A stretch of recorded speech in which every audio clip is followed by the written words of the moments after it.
Come and dream with me.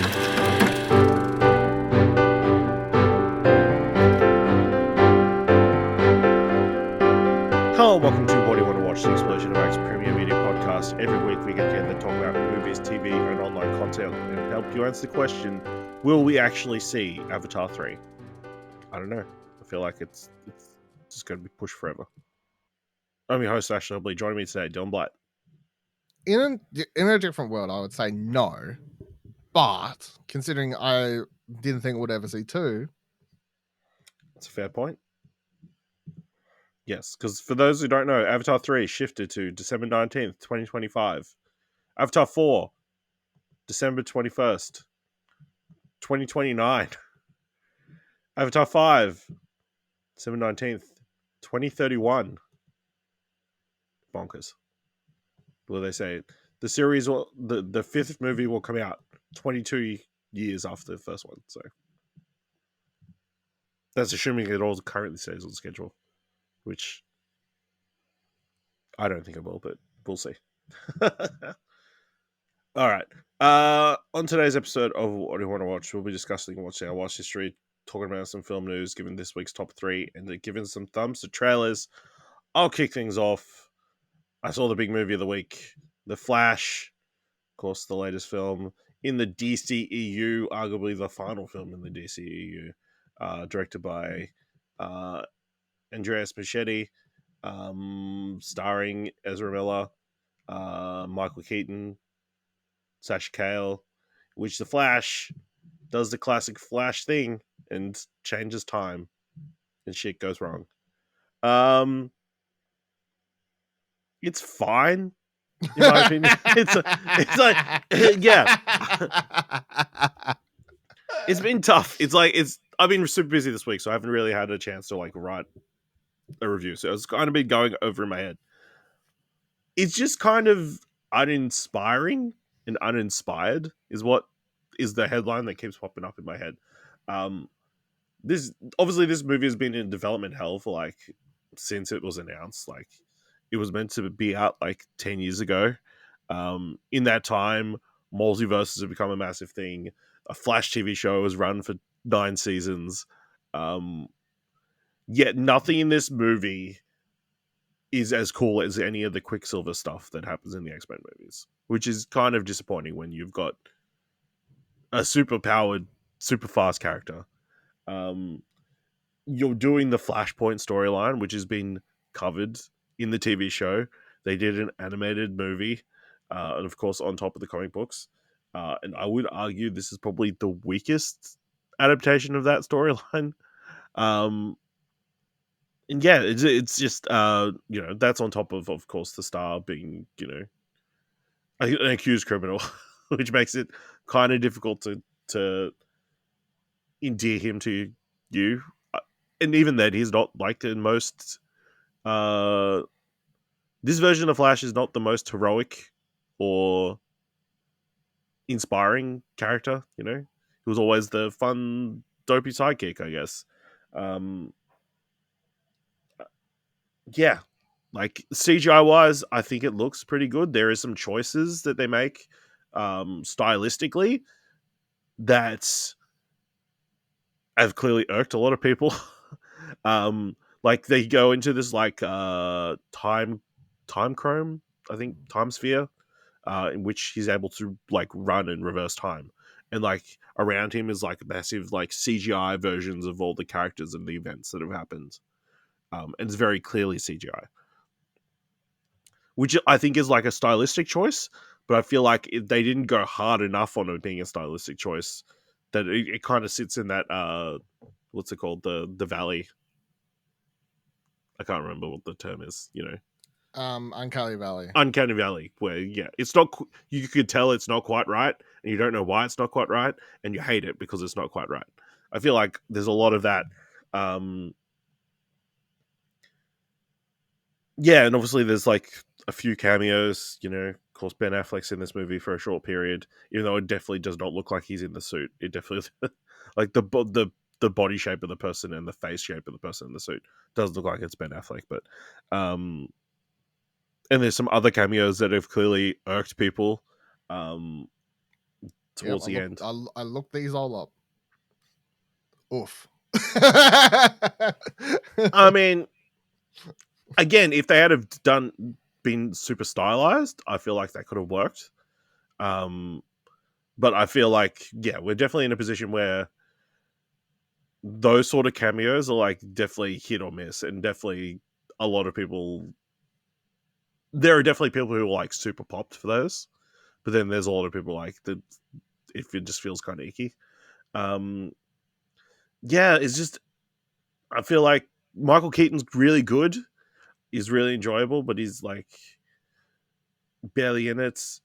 Sasha Cale and Kirstie Clemens are really great, but they're just basic female characters who are there. Like Kirstie Clemens, like she's been attached to this film for like 10 years, and she is like the most stereotypical female love interest in any kind of movie, let alone a superhero movie. So that's super disappointing. Um, I mean, there are a couple of nice emotional moments and that kind of stuff, but I feel like, yeah, when James Gunn and everybody came out and said, "Oh, this movie is the best superhero movie of all time," this guy, you're building it up super high, and there's not even close. It's not even the best superhero movie that came out this year. Um, not even close. It is just kind of middling, you know. And that might just be because I've seen this story several times, or we've seen like lots of different multiverse stories. I mean, it is just the classic. You end up in an alternate universe version of yourself. You know, how many times have we seen that story told in any sort of media? Yeah, I'm kind of glad that this is the end. Is it though? I hope there's. I mean, based on the box office, I doubt there's no way that they can continue this version of the Flash. Yeah,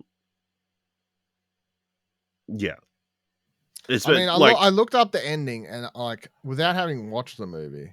See, I was like, I think that's them like sticking this version of the Flash in a different, like to clearly say that this version of Flash isn't in the new where we're going to be going, sort of. You know what I mean? no, I definitely don't think this version of the Flash is going to come back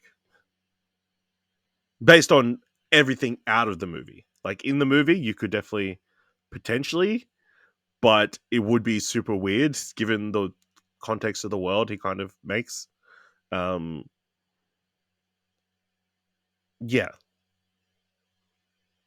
is it? Yeah, it's definitely weird. I think for people who love 1989 Batman, it's cool seeing Martin Keaton back. It's cool seeing him in the suit doing actually shit. Yeah, we saw it all in the trailer. Definitely. They also don't do a very good job of explaining the Flash's powers. Like, there's a scene at the start where he's like rescuing, like trying to a hospital is breaking down, and you're like, why aren't you just grabbing these people and taking them out? You talking about putting the babies in the microwave? Yeah. I mean, that's the only like cool slow motion sequence in the entire movie. Man, everything from this movie's on Twitter. I don't need to go watch it. I've seen the movie. I mean, that is like, you want to talk about box office issues? That like might be number one. Like, this movie's been online? Everything is online.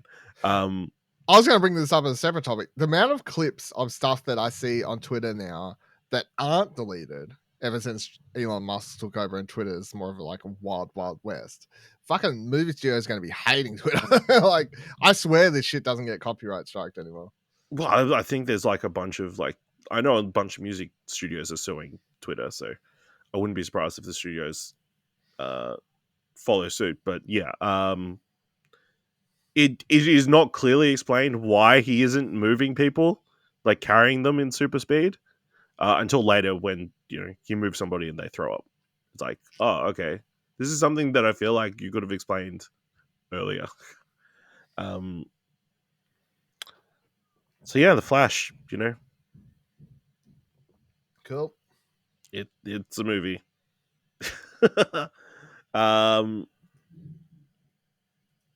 Yeah, I think yeah, we'll probably get into. I've got to talk about the box office later, so we'll get into it there. But yeah, that was a thing. I also watched two different versions of the Hillsong controversy. So I watched The Kingdom. So that's the SBS Mark Fennell documentary, kind of going into uh, the rise and fall of Hillsong. So of course, Hillsong. Uh, I think I didn't realize Hillsong was Australian for a long time. Did you not? No, because it's huge. So I assume it wasn't. Yeah. No, yeah. I'm like, oh, this is a massive American thing. It must be. No, based in New South Wales, Hills District. Grew from there, became massive.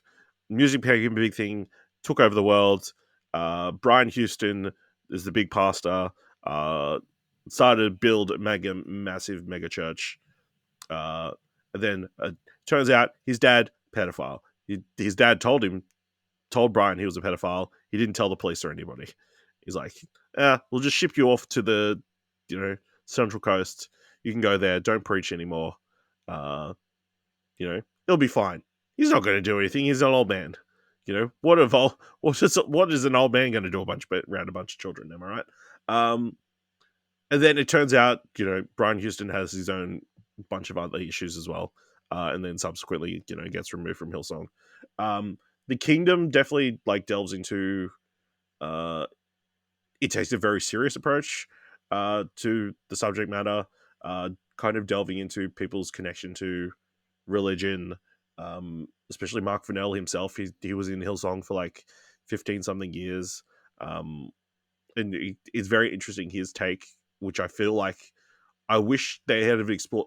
I wish he either had have been less personal or had been more personal about why Hillsong meant so much to him and that kind of stuff. I feel like it only scratches the surface, and that's my issue. It's really interesting because he is also framed with he talks to a bunch of different churches similar to Hillsong that will potentially be filling the void because a lot of people have been leaving the church in the wake of all these controversies and that kind of stuff. So yeah, I would recommend checking that out on SBS. Also watched the Batuta Advocate, I think it's called. They've got a new series on Paramount Plus called the Batuta Advocate or Advertiser.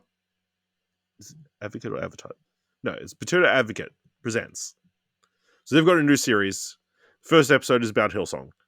What a coincidence. So they take a little bit more of a comedic point of view, unsurprisingly, given their newspaper, and kind of go into the history of Brian Houston, taking having little animated segments and kind of delving into little pieces. It feels like a kind of it's like if a current affairs show did a John Oliver piece, I guess, would be, but with some animated. Yeah, I enjoyed it. I'm looking forward to seeing more episodes. I think I read somewhere there's going to be a few more, delving into Cronulla and the Super League War and other stuff like that. So I'm looking forward to checking that out. So that's on Paramount Plus. So yeah, that's two versions of the Hillsong story that I watched this week. Dylan, you watched a documentary on Netflix called The Pez Outlaw. I think we did. This was on the trailers at one point. I definitely remember watching this. Yeah. So can't remember the guy's name. But anyway, so this is about a dude who and I mean the guy looks like a homeless person, to be honest. That's the and they make that part of the what's discussed also in the doco. So I don't feel like that's bad to say. But my dude looks like a homeless person. And what he he's a schemer. He's a bit of a he's thinking wild ideas. He's all these things and whatever else. And he was selling toys or whatever at a toy fair one day and stuff like that. He was playing the thing where he would send in cereal boxes, cutouts in America, and he would get all the toys from them and they would sell them for more. Schemer dealer. And he's like selling them one day, and then someone like introduces pairs or whatever, and he goes, "Oh fuck, those things are cool." And then hears about that they're made in I can't remember what country they are now, like fucking Berlin or wherever. He's like, "That's great. I know what I'll do. How about me and my son just get on a plane? We'll fly over there. We'll find the warehouse." There's no, no contact, no thing. So somehow my dude, who looks like a homeless person, turns up at this place, manages to talk his way into it. He's wheeling dealing. He comes back across the American border with all these unreleased Pez toys or whatever, candy dispensers, I guess is official. He brings them across, and collectors go ham. He's selling these things, thousands of dollars per unit. You can't get them in America. And then the funniest part for this doco that goes back and forth is because then they have interviews with the people of the Pez legal team, and of course Pez America's head honcho. He's like pissed. He's like, they find out about this dude. They're like, this motherfucker, like, he can't be selling those. We've got the official rights. Like, we're the right holder. How's he getting these in?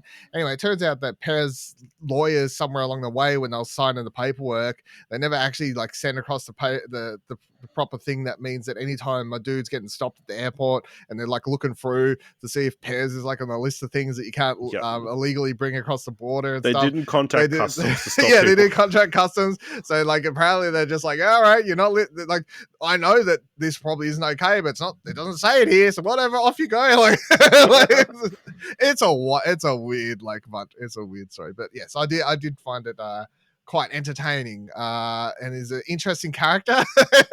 And I felt bad for him at the end because he does get fucked over at the end. So again, like, yes, he was wheeling and dealing, but he was, like they fucked up, and he was, fight the man. You know what I mean? So I did think it was enjoyable. Yeah, I watched it as well. I thought it was quite enjoyable. Crazy story. Again, kind of delving into like the weird collector world. Like, it's always interesting to like see what people that one super lady's obsessed like, with. "What's the most you brought for one?" She's like, "Oh, I paid $13,000 just for one." It's like fucking Pez. Yeah, it's fucking candy. It's like, yeah. The one thing is that dude who's got a collection that is hiding everything. I'm like, yeah, what's his story? I don't know. What's up with him? But, well, the worst part is he starts a doco. He's like, "You're making a documentary about the wrong person." It should be me. It's like, okay, make the documentary about him. Yeah. What's his story? Break into that warehouse. Crazy. But yeah, Pez Outlaw currently playing on Netflix. Dylan, you finally watched She Said, the highly acclaimed film from last year starring Carey Mulligan and Zoe Kazan. Yeah, I really enjoyed it. Obviously, this is the Harvey Weinstein sort of story behind the main. Well, I mean, there was a lot to do with Harvey Weinstein. So I don't want to say it's like the only thing, but in regards to New York Times sort of angle of the major story and stuff, that was a big part of his downfall and the investigation into Weinstein and like the two people that were looking into that and whatnot.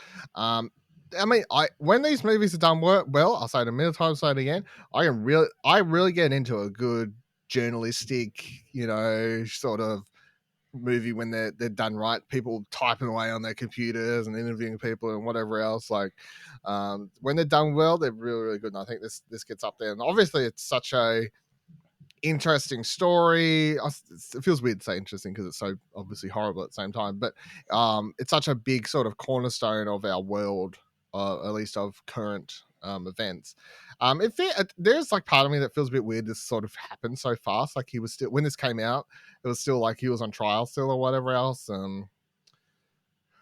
Like, it seems like it was rushed out, but at the same time, it's sort of, when this is still in the zeitgeist and when you look at the world still now, and even with like something like all these people, even with the Harvey Weinstein thing happening, you've still, I feel like, a year later, we're sort of, you're falling backwards, like as a society from that in some regards too. So maybe having stuff like this come out is necessary to a degree, I guess. I really thought both performances were fantastic as well. The whole cast was great. You got a bunch of I didn't realize Andre Brow was in this as well and stuff like that. So He's fantastic. Yeah, really good. So yeah, would recommend. All right. So weirdly on the religious train, I watched a documentary called "Shiny Happy People: Duggar Family Secrets." So I saw like a couple of articles around it, like the explosive information, new claims coming from this documentary or whatever. So it's based around the Duggar family, who are best known. They did a TLC documentary series called 19 and Up? No, 19 and something. 19 kids and counting. 19 kids and counting. Unsurprisingly, this family has 19 kids following them. But the big thing is they're part of this, just call it a fundamentalist Christian cult called the Institute for Basic Life Principles. And the documentary kind of delves into that a lot. How it's this weird, strange, like kind of cult where, it's like any cult. The men are great, women have to serve, they have to obey. And they're like super like women have to like cover themselves up and not treat themselves with any you know can't show ankles and bullshit like that. You need to be as modest as possible because otherwise you'll cause the men to sin and that kind of stuff. And then of course behind that is all these sexual uh allegations against the head people in the church, I guess, or organization or whatever. All these children are getting homeschooled because they don't want them mind washed by the public schooling system, whatever. Of course, the eldest child in this family gets he does some uh he sexually assaults his sisters and that kind of stuff, and then that's the the sisters are asked to like kind of uh make him out to not be so bad. So they can keep the TV show going because the TV show is like a massive like propaganda thing for the organization. And like the head of the family, the Jim, the father's called Jim Bob Duggar. He ran for like public office or like in the Arkansas Senate like several times. And it's like the whole IBL thing is like trying to like build generations of people who are like super fundamentalist Christian who will then go into public office and like go into politics and that kind of stuff and enforce those Christian beliefs onto the wider people. So yeah, it's kind of a very messed what up. I think, Ash? Yeah. These damn LGBT pushing their views on us. Yeah. So like, yeah, we won't fix this in one generation, but we'll keep doing this for several generations and then we'll get our way. It's like, fuck, these people are crazy.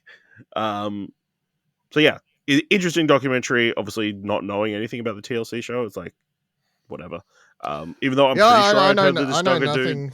I think I've heard his name. name. I know nothing about it, but yeah, it sounds like something Yeah. I'd hate watching this, but I want to watch it now. Yeah.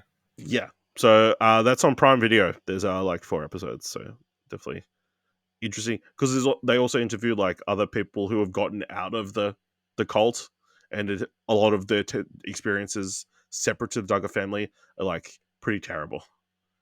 Also, they do have one of the Duggar children like involved in the documentary, so that's kind of key. Like one of the actual girls who was she like leave the family or something. Yeah, she kind of like not because it was terrible, but because it's like the father like was hoarding all the money from the TV show production and that kind of stuff.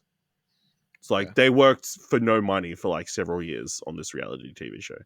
It's kind of messed up on that front as well. On top of it being a terrible fundamentalist like religion.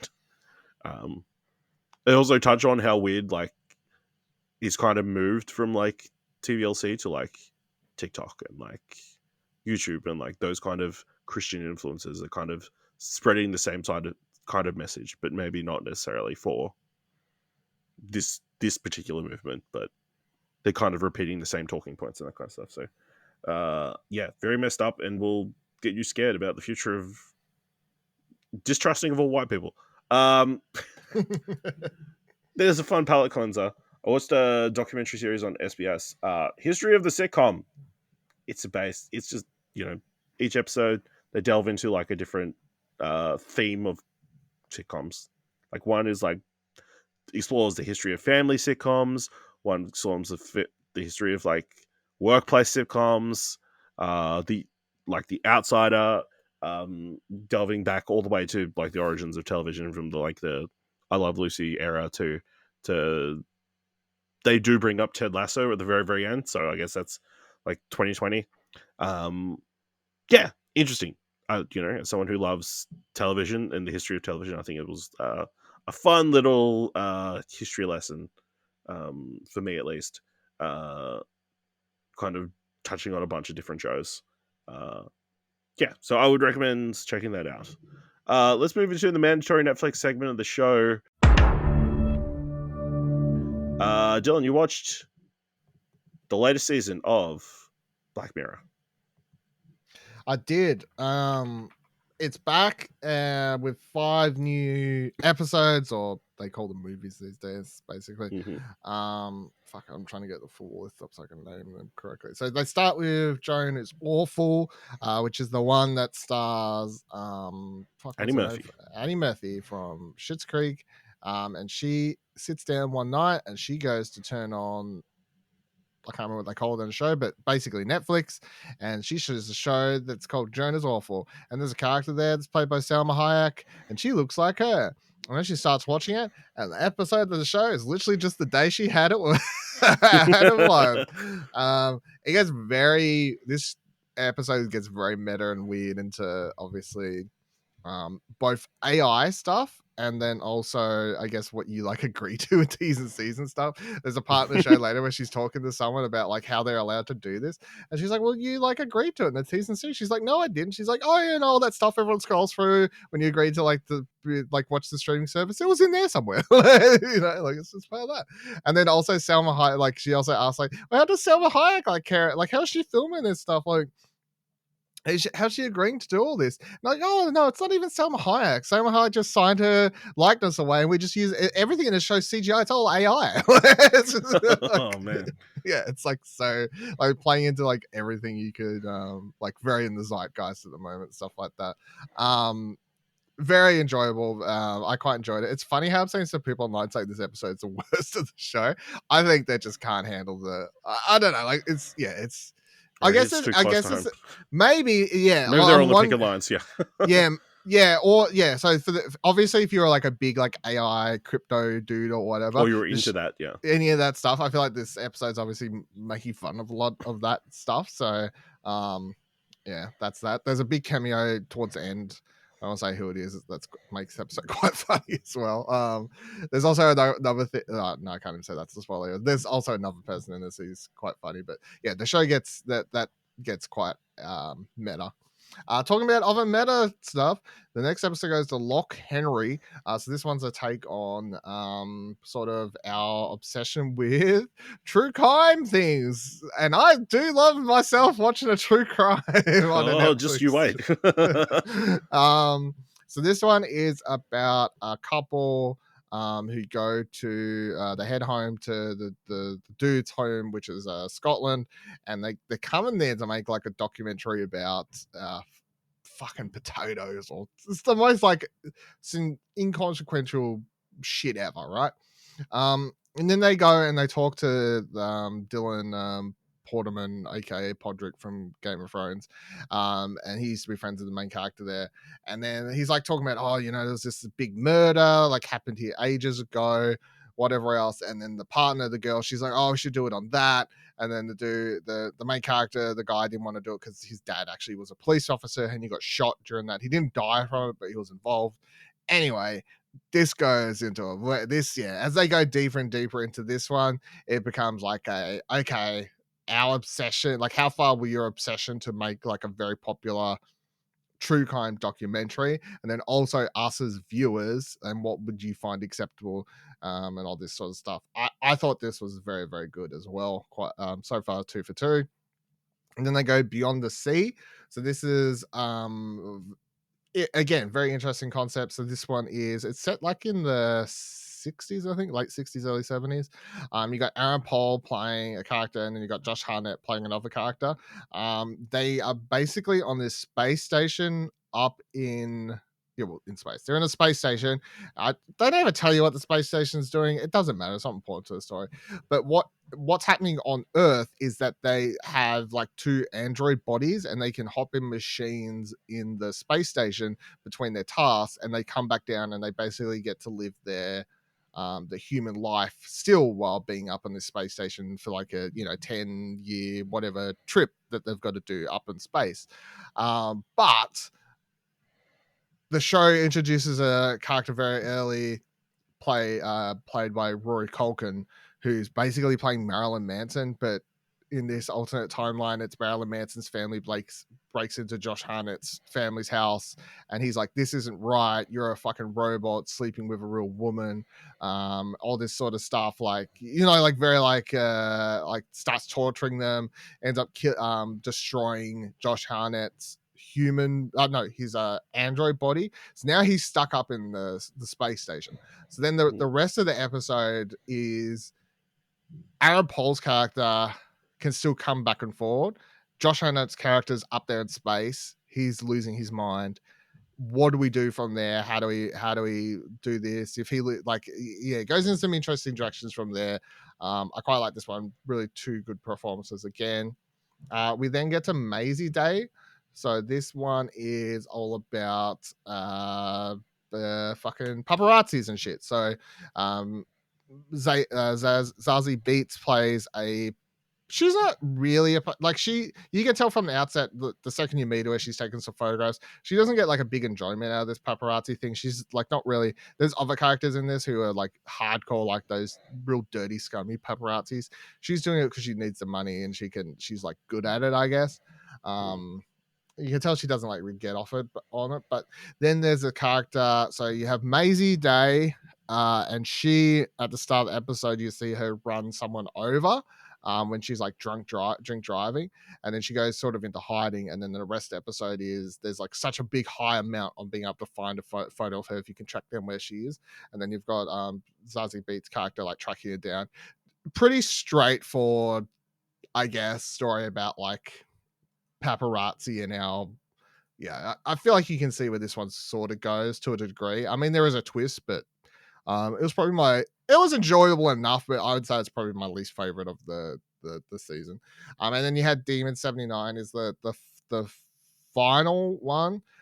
This one gets into very weird territory.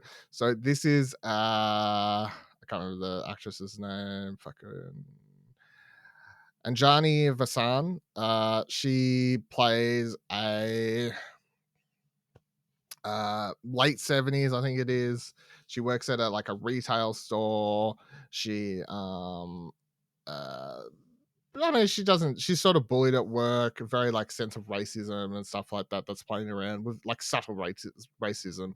And I mean like, well, not even subtle, actually. I'll take that back. Not subtle racism, in that she's eating her lunch, and then the white lady complains that, "Ooh, can you not eat your smelly food in here?" Like that sort of stuff we're dealing with. Anyway, she finds one night she comes across, I can't remember where she is now, but the manager tells her to go eat her stinky food down in the fucking basement. Is why we end up with this. It's how we end up in this thing. Yeah, so it's pretty straightforward racism. I take back everything I said. It's straightforward racism. So when she's down there though, she comes across like this little sort of looks like one of those things you push over that people do all little funny, like the they do the little things, you push them all over and they do the cool things. It's like one of those little Dominoes? domino. Yeah, it looks like a domino. And then a demon comes out of it and it's like, hey, you've like awoken the demon. So what's going to happen is because you've discovered this, the world will end unless you kill 3 people. And she's like, I'm going insane, which of course she would. But then like she eventually buys into it or whatever else. And then the rest of the episode is her trying to sort of pick and choose who she can kill and like how she's going to go about it. And then of course, as you're watching the episode, it is this whole thing of like, maybe she is insane, maybe she's not, maybe the world will end. I don't want to spoil it, but anyway, it's quite fun, the back and forth between her and the what's his name, Papa Azuidu, who plays like the demon, who I really liked in I May Destroy You, who's like one of the main characters in that. Very different to that show in this, but quite enjoyed it. This one's very different from Black Mirror, very sort of different episode, but I enjoyed it. So I'd say this season overall, it's not like the best season of show ever, but again, it's 5 really different, great. They're basically movies, like they're long enough, like they're an hour each, whatever. So they're also different, high production value and everything like that. So many different themes and stuff to talk about. So I'd say like, 3 great episodes, 1 okay episode, and 1 like meh. So Black Mirror. Awesome. All right, then you all watched a bunch of true crime shit. I was sick last week. So you watched the second season of Catching Killers. Yeah, I didn't realize the second season coming out. I must have missed that. But anyway, apparently a third season's coming out soon. So, I can't even remember what the fucking episodes were, to be completely honest. PTK, yeah. So bind, murder, no, bind, whatever. Gotcha. Anyway, that dude. This show, in case people don't know, Catching Killers, this is the one where they, it's mostly they have like these sort of high production values, speaking to police officers that were involved with them in rooms, and they're quite paced very well. I like the way the first season was edited, and like they didn't feel like it filled it with a bunch of junk and stuff like that. It's pretty like straight down to the facts sort of telling of these cases, which I think it's a little bit different than what you sort of used to in true crime, sort of super players stuff that you'll get sometimes. I enjoyed it. So so that's the first episode, which is fine. I feel like I've seen that story enough times that in other stuff that it wasn't like standout amongst the rest. Episode 2, I didn't know anything about this story, but this is a fucking serial killer who goes around just randomly shooting people in Phoenix, just like literally like killing, I don't know, like fucking 14, 20 people or something like that. And how they managed to track down and capture that person was quite interesting. And then the 2-part episode 3 and 4 was a 2-parter, but it was deserving of 2 parts because it starts out as like, all these gay men are going missing in Toronto. So this is set in Canada. I was like, well, nothing bad happens in Canada. And this is some fucked up shit that's happening in Canada. so a bunch of gay men are going missing in Toronto. And then it somehow gets involved in a story about like cannibalism. And then the main police officers investigating it, being like, this can't be real. And then there's like all this stuff going on with cannibalism. And then she sort of, by the end of that, spoils for the end of that first episode, she sort of it ends up almost like a cold case, and then episode 2 picks up like 10 years later or something like that. The main cop from the first episode is actually retired, and then it follows the other cop who ends up picking up the case when more men go missing and stuff like that. So overall enjoyed it. First episode, whatever, I've seen that story in a bunch. The other 3 episodes I didn't know anything about those. So then you watch Pervert, Hunting the Strip Search Caller. This one was fucking weird. So this is a dude who was calling up like McDonald's, Wendy's, Hungry Jack's, whatever, like fast food chain restaurants, and saying, "Hey, I'm a police officer. I've got there's a woman that works with you, blonde hair, whatever." Like, would describe someone random and go, "I've got reason to believe they've stolen money." And I've got going to give you 2 choices, and you can give them 2 choices. Either A, I'm going to come down there and arrest them, and I'm going to take them back, and we're going to have to look for that money back at the center. Or if you want to save them the embarrassment, you can search them. And then he would talk managers and stuff into very slowly, like, oh, just remove their their shoes and check those and give them pat down to. I mean, we end up in wild, like, he talks people on the phone into doing sexual acts, into these people like stripping completely naked. It is absolutely insane, like what happens and how many places this was happening at and whatnot. It is another one of those things that you're watching and you're like, I don't know how this happened, but it fucking did, and it's absolutely horrible. And it was a thing that happened to many people, and they end up taking McDonald's to court, some of these people, for um basically saying, like, because McDonald's was such a big target by this dude who was doing it. And one part of the doco is like focusing obviously on capturing that person and how they find and capture that person. But then the other part is like, well, okay, so the McDonald's was like the big target, and these things would happen, and they would know about them, but they never like put out a company memo of, hey, if someone rings and says they're a police officer, you know, don't believe them straight away. Maybe ring and check, or you know what I mean. Like some, like they didn't put any sort of protection up, even though they were being targeted so heavily during this time. So, yeah, really interesting, but also fucking really messed up. Yeah, I remember seeing there was that film Compliance that I think was based on the story by Craig Zobel. So, yeah, interesting. Then you watched Murdoch Murders, a Southern Scandal.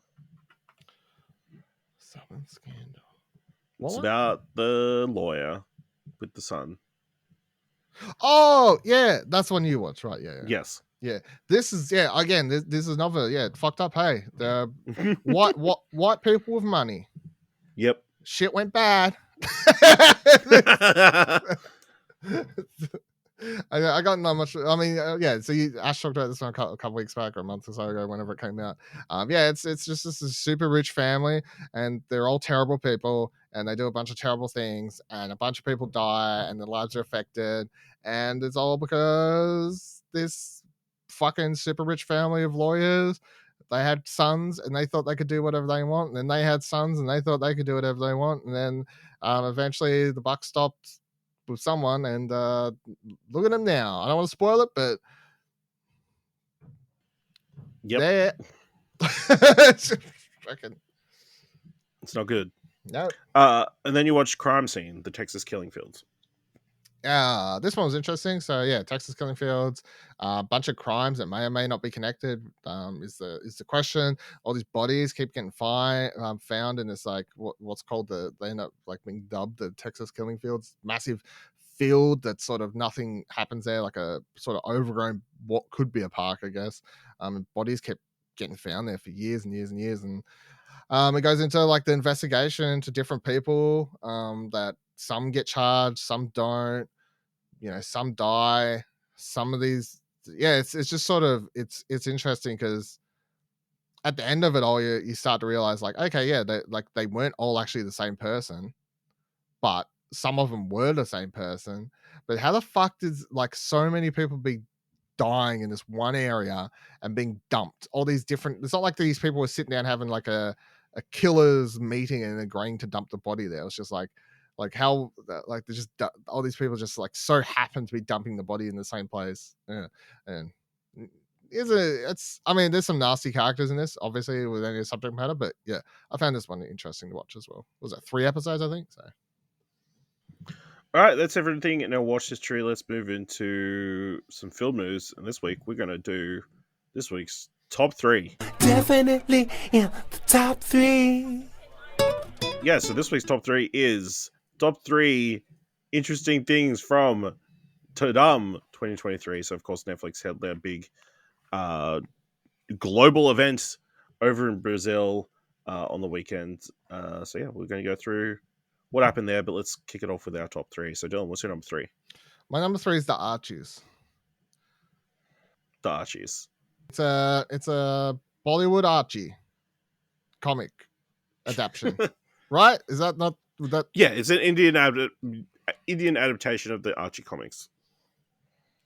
A lot of dancing, a lot of music. It's set time period 1960s. 1960s. I thought it looked Apparently. pretty cool. It'll probably go for 4 hours, but you know.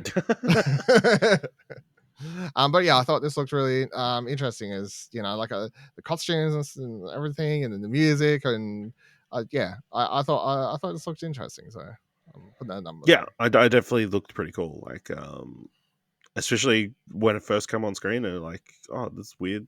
Like, is this it? Because I watched through the presentation.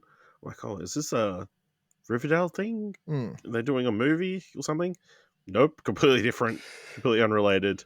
Yeah, apparently Archie's comics are like a big deal in India, so smart choice, I guess. It's just, yeah, definitely interesting use of the IP and that kind of stuff. So yeah, I'm interested to check this out. So that one I think is coming later this year, or early 2024.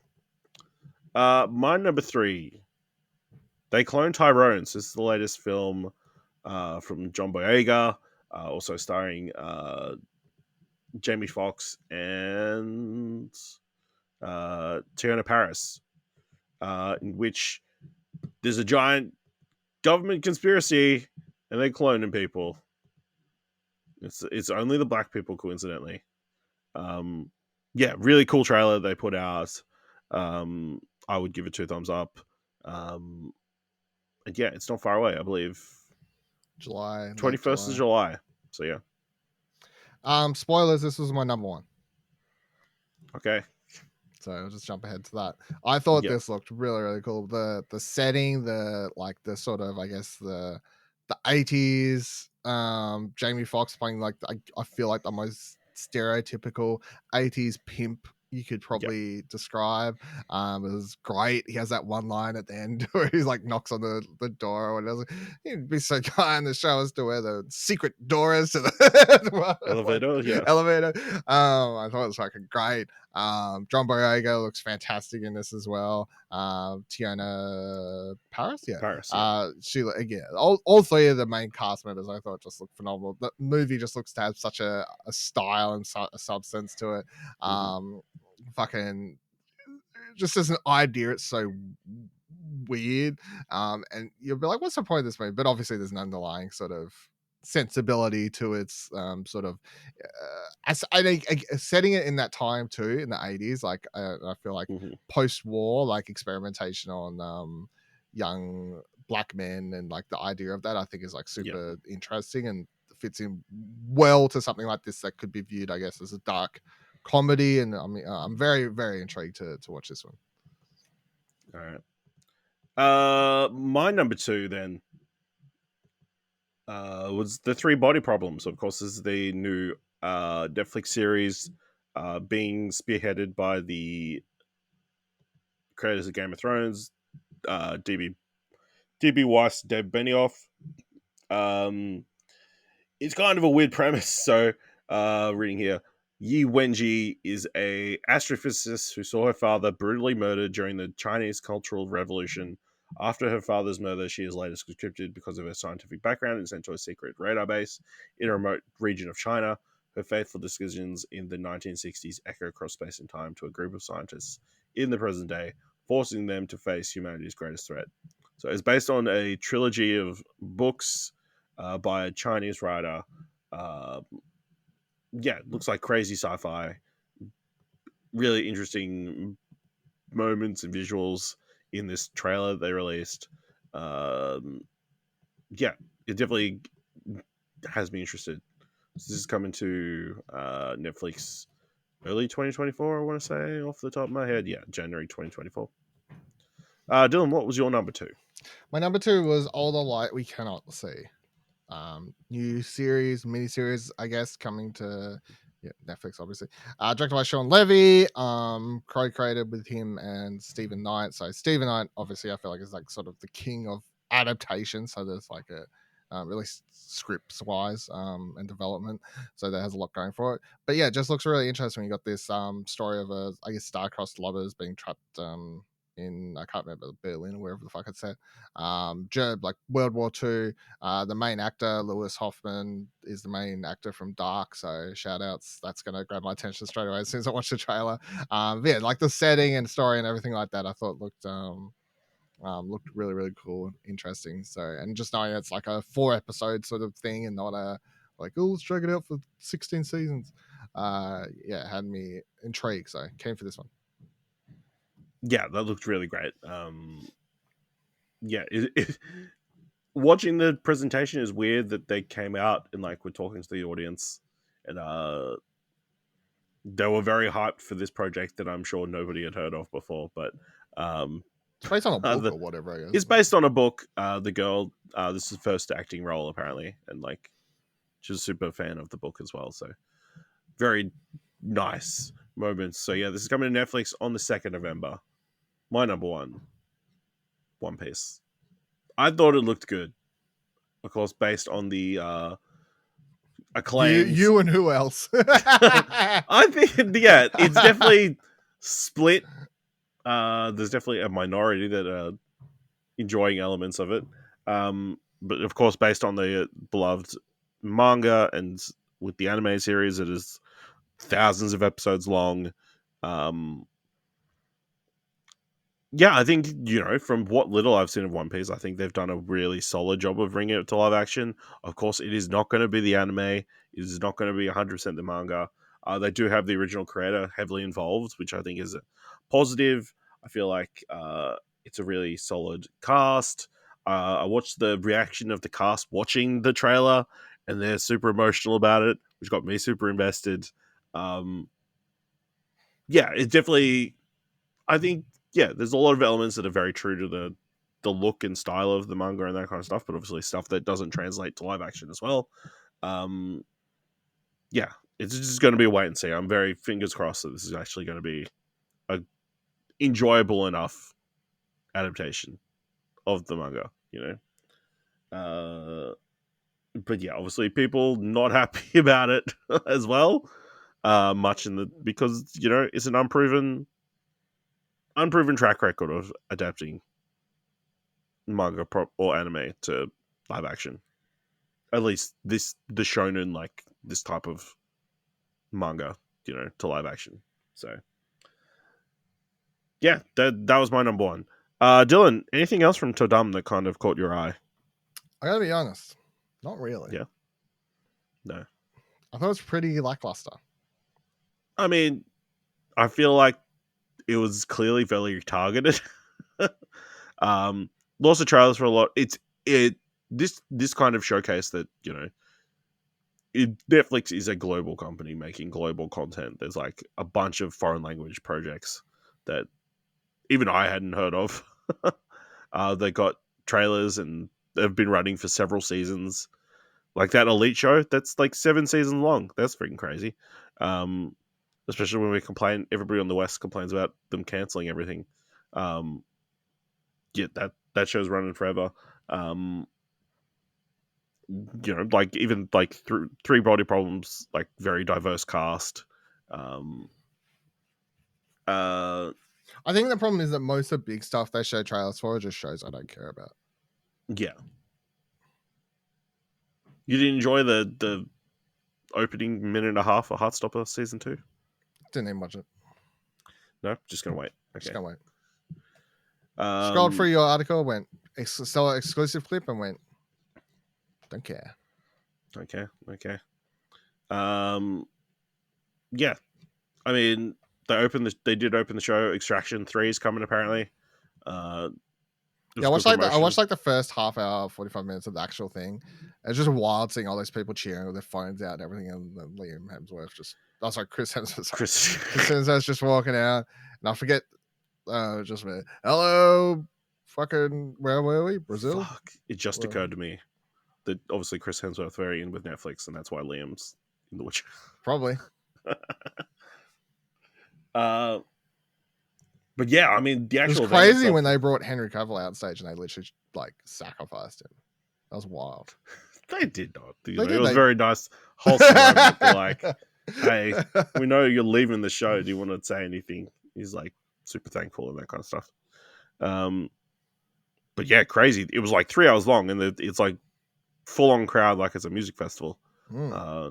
I would be bored shitless. I would want to sit down. Yeah, it's obviously kind of star-studded, I guess. Like they had Chris Hemsworth there. They brought out Arnold Schwarzenegger. The big closer was a movie called Heart of Stone. Yeah. In which Gal Gadot plays a character called Rachel Stone, and the MacGuffin is called The Heart. It looked like literally any other random Netflix movie that comes out. I mean, it looked like Netflix's answer to Citadel. Like, oh, you Russos, you're doing some crazy spy thing over at Prime Video? We can do a crazy spy thing with famous people. But yeah, like, clearly that's ambitions of like being the next like Mission Impossible kind of thing, but don't know if they're going to quite hit that heights. What did you think of what we saw of Rebel Moon? I didn't actually watch the interview, but I watched that. Scenes. Yeah, I watched that. I'm very keen for this. Obviously Zack Snyder can be very hit and miss, but the dude does have a visual brain, and this is his universe. Like obviously there's a lot of influences from different things amongst it all, but yeah, seeing the behind the scenes with these massive sets and stuff that they've made, Netflix has just thrown all the fucking money at him for this, so they need it to be a success, I feel. The behind the scenes stuff where you've got actors talking about they've never been on a movie this big, and like all this sort of stuff, like sort of adds hype to it, I guess, and whatever else. I just need more. I need like a proper trailer, because the teaser trailer was like whatever, and this behind the scenes thing was actually getting me a little bit more hype for it. But I need a good Give me a proper look. Give me a proper look, Yeah. They brought out the cast of Avatar: The Last Airbender, and then they didn't show any footage. They just showed still images, which I haven't seen. I actually haven't seen their reaction to that, because I feel like it was completely drowned out by the One Piece reaction. It was. Yeah. So, and then Squid Game 2. It's definitely coming. They announced cast members. They were like, it's a thing. These people were in it, and I said, cool. Cool. I don't know who any of these people are, but yeah, I'm not saying that in a bad way. Like, I'm sure they're big like, names, but like as far as like a trailer to announce a trailer, or not even like a trailer to announce something I already knew was a thing, I'm like, cool, you got nothing. you got nothing to show. Like, it's fine. And at that then stage, they showed a teaser for the Squid Game: The Challenge show that's coming out later, which I skipped ahead because that whole show makes me feel very uncomfortable. Yeah, it's the middle finger to Mr. Beast, am I right? So yeah. Yep.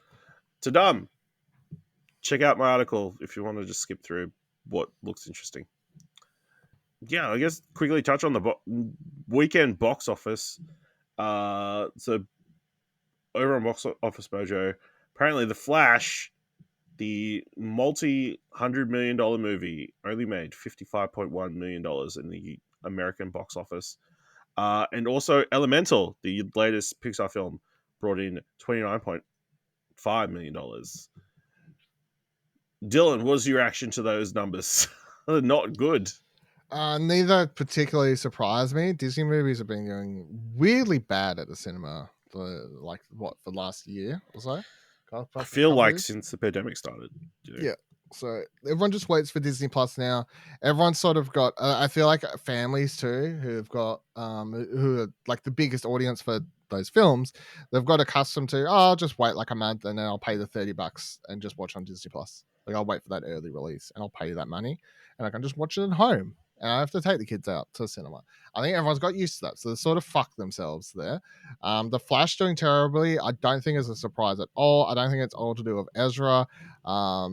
They are a standout sore thumb from that project. However, I think it is also another big combination of people just don't give a fuck. People don't give a fuck. People are sick of DC. People are sick of that universe. People are sort of very picky on even what superhero movies they care about these days. We've seen that with the money Marvel movies been making. Like people are becoming a bit more like, I don't really care so much. And I think, The Flash is just one that none of that surprised me, to be completely honest. The fucking thing that gets me, right? So talking about cinemas, I just put this out there, a thought I had last night.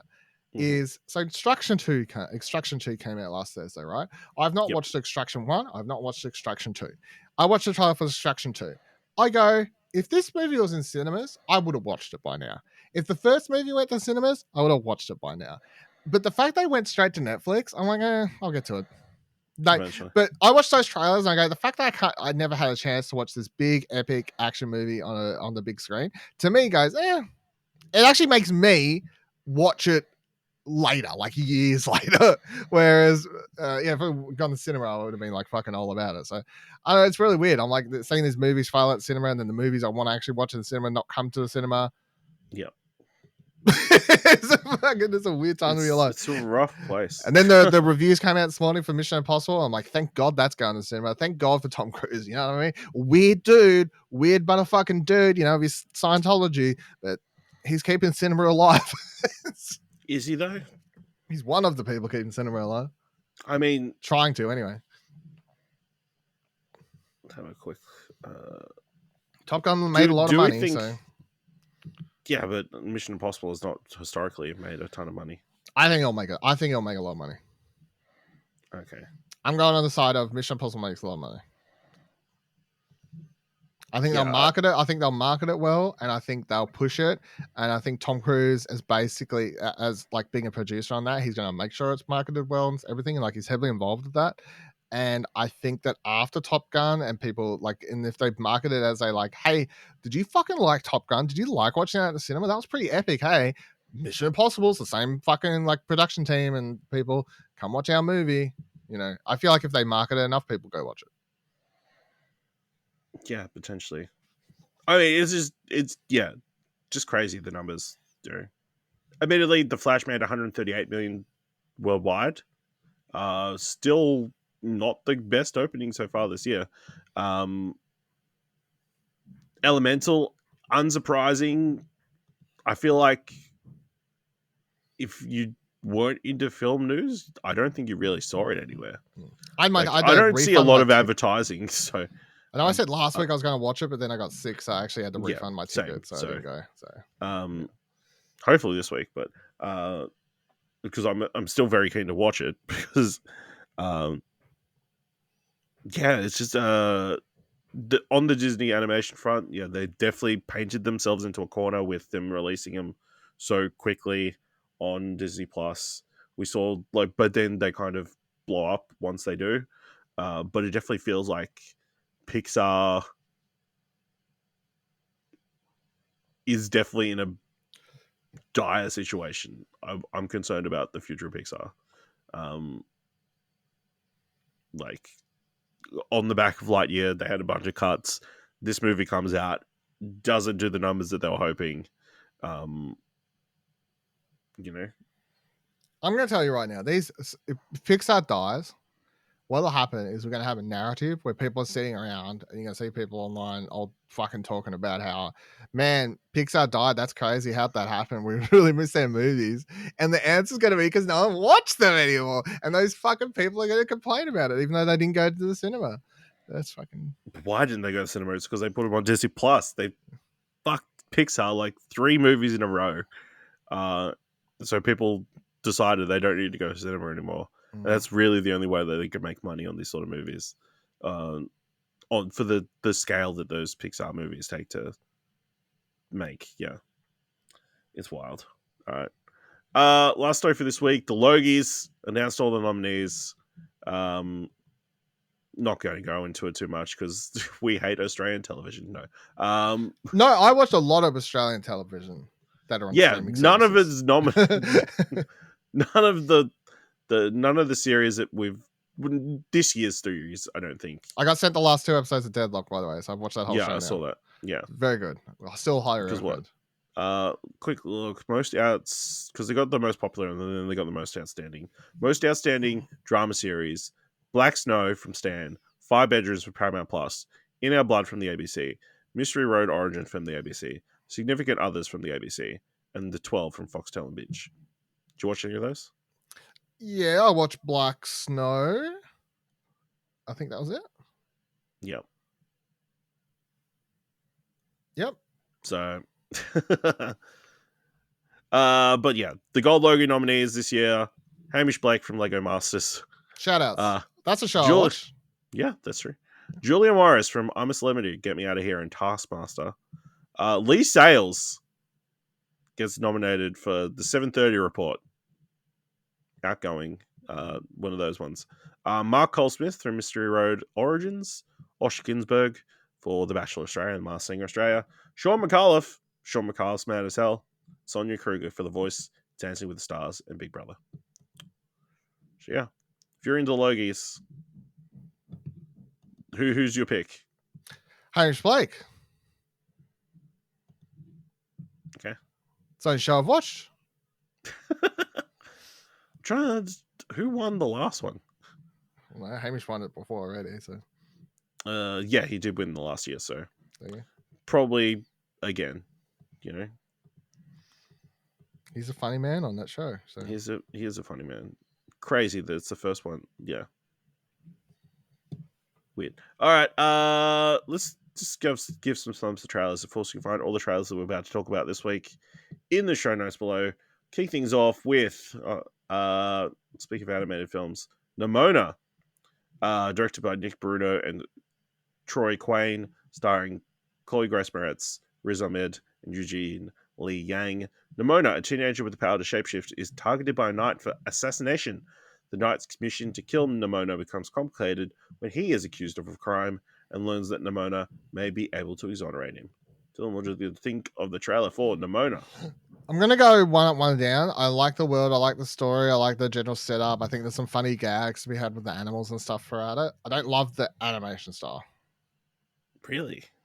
Yeah, I just want. Yeah, I don't know. It looks very basic to me. Okay. This is 2 thumbs up from me. I think it looks very good. I think animation-wise, it definitely has its own look. Obviously, based on a graphic novel, it doesn't look like that novel because I think it's very liney. From like, it's not as colored in as this is. Yeah. But yeah, I enjoyed the story. I think the shape shifting looks really cool. Yeah, really happy this is actually getting released because I think it was a Disney and it got cancelled from memory, I believe, but got picked up mercifully. So yeah, this is coming to Netflix on the 30th of June. So not long to wait. Next trailer, Landscape with Invisible Hand, directed by Corey Finley, starring Asante Black, Kylie Rogers, Tiffany Haddish, Josh Hamilton, and William Jackson Harper. In a near future in which an alien species known as the Vuv have taken over Earth, an aspiring teenage artist and his girlfriend hatch up a scheme to make money by broadcasting their dating life to the fascinating aliens in the wake of the Vuv's labor-saving technology. But the two teens slowly come to hate each other and can't break up without bankrupting their families. Dylan, what did you think of the trailer for Landscape with Invisible Hand? Double thumbs up. Looks absolutely wild and fantastic, and I can't wait to watch it. Yeah, this is 2 thumbs up from me. This is definitely one of those great trailers where I didn't know anything about this, and you didn't know anything, yeah. and you're like, "What the fuck? Yeah. What the fuck? What the fuck?" Yeah, it gets weirder and weirder. Like they suddenly have stuff on their face, and you're like, "What's going on?" Then you're like, "Oh, they're It's live cool, streaming, they're broadcasting." Yeah, and then they're like, "Who are reasonable. they broadcasting to?" And then suddenly there's like an alien ship going across the sky or whatever. And next section you see what the aliens look like. And you're like, "They're weird looking dudes." They're like not really any aliens you've seen before. They look like asses, really. I mean, Yeah, they look like the character from Preacher. yeah. Except smaller. Yeah. Yeah, really fascinating. Corey Finley did Thoroughbreds and Bad Education, 2 movies I really like. But this is completely different and completely wild. And like, what? just crazy. So yeah. So this one's coming to American cinemas on the 18th of August. No Australian release date. Next trailer is for Cobweb, directed by Samuel Bowden, starring Lizzie Kaplan, Woody Norman, Cleopatra Coleman, and Anthony Starr. Young Peter is plagued by a mysterious constant noise from inside his bedroom wall, a tapping that his parents insist is his imagination. As his fear intensifies, he starts to believe that his parents are hiding a terrible and dangerous secret. Dylan, what do you think of Cobweb? Double thumbs up. I really, really think this looks great. Not based on anything original, original story and everything. It looks really unique. I don't know. It's I can't. I was trying to say that I guess what's going on, but yeah, some big family secret. Obviously, there's something going on there. The mum and dad are actually the bad guys, and it's not something else. Dylan, I think it's Something pretty else. So obvious. they're actually They don't fans. say it, but this is based on that Simpsons Treehouse of Horrors, where there's Bart's evil twin is living in the basement or in the attic. Could be. That's what this is. Could be. Yeah, I think I'll give it 2 thumbs up as well. It's a horror movie that I'm not going to watch, but really well cut together trailer. Like, yeah, like the intensity of Lizzie Kaplan and Anthony Starr's like facial expressions is like the trailer progresses Anthony and they Starr get just looks like an evil motherfucker the entire trailer. So yeah. Well, he's kind of been that's his thing. painted as that kind of, but yeah, Lizzie Kaplan. I mean, she definitely gets crazier as the thing goes on. So yeah, Cobweb releasing 21st of July in the States, no Australian release date. Shout outs to Anthony Starr, Kiwi, and then Cleopatra Coleman, Australian. So yeah, good. Next trailer is for Shortcomings, directed by Randall Park, starring Justin H. Sherry Collar, Ali Mackey, Debbie Ryan, Tavi Jefferson, Sonoya Mizuno, Jacob Battleland, and Timothy Simmons. Ben, a struggling filmmaker, lives in Berkeley, California with his girlfriend Miko, who works at a local Asian American film festival. When he's not managing an art house movie theater as his day job, Ben spends his time obsessing over unavailable blonde women, watching Criterion Collection DVDs, and eating at diners with his best friend Alice, a queer grad student with a serial dating habit. When Miko moves to New York for an internship, Ben is left to his own devices and begins to explore what he thinks he might want. Dylan, what do you think of the trailer for Shortcomings? I'll go one up, one down on this one. It was fine. It sort of falls into that same category I think of, just like big New York City, sort of like the struggles of like it's. I know it's like all Asian cast, but like it still just feels like such a story I've seen done so many times before, like or equivalent one to that. I didn't feel like there was a unique spin on it. It feels like this. Yeah, I know. I'll go one up, one down. This is 2 thumbs up for me. This is just my jam. Like indie movie, Asian cast, like character being an asshole. It feels like an element of like Justin H. character feels like his early Mark Zuckerberg, like trying to explain why this relationship is not working. I got vibes of that. But yeah, other than that, lots of interesting elements. I think, even though it's like kind of like you said, a story we've kind of seen told before. But yeah, I dug the vibe. So it's 2 thumbs up for me. This is releasing in the US cinemas on the 4th of August.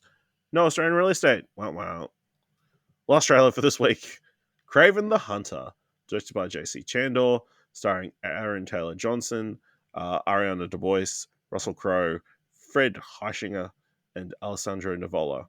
Russian immigrant Sergei Kravenov is on a mission to prove that he is the greatest hunter in the world.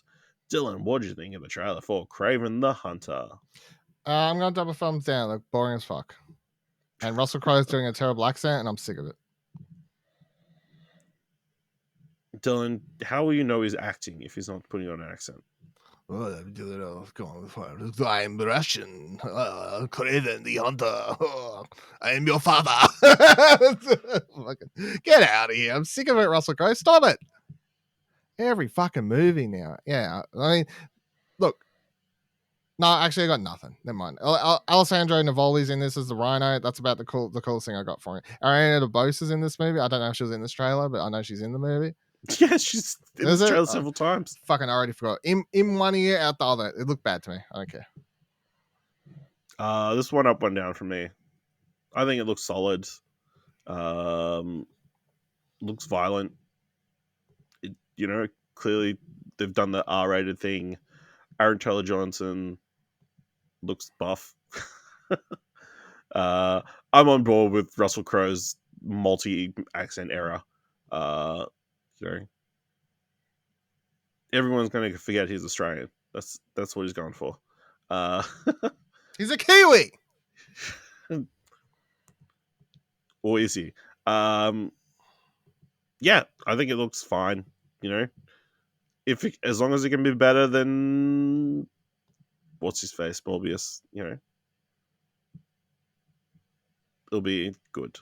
The bar is low. For Sony. The bar is low, so yeah. All right, so this one actually does have Australian release date. It's coming to Australian cinemas on the 5th of October. So look forward to seeing us there during PAX, watching Craven. Excited. All right, Dylan, this week, what do you want to watch?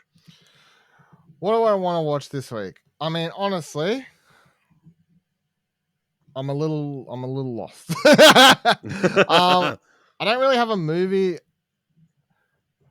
I care about, to be honest. Am I missing something?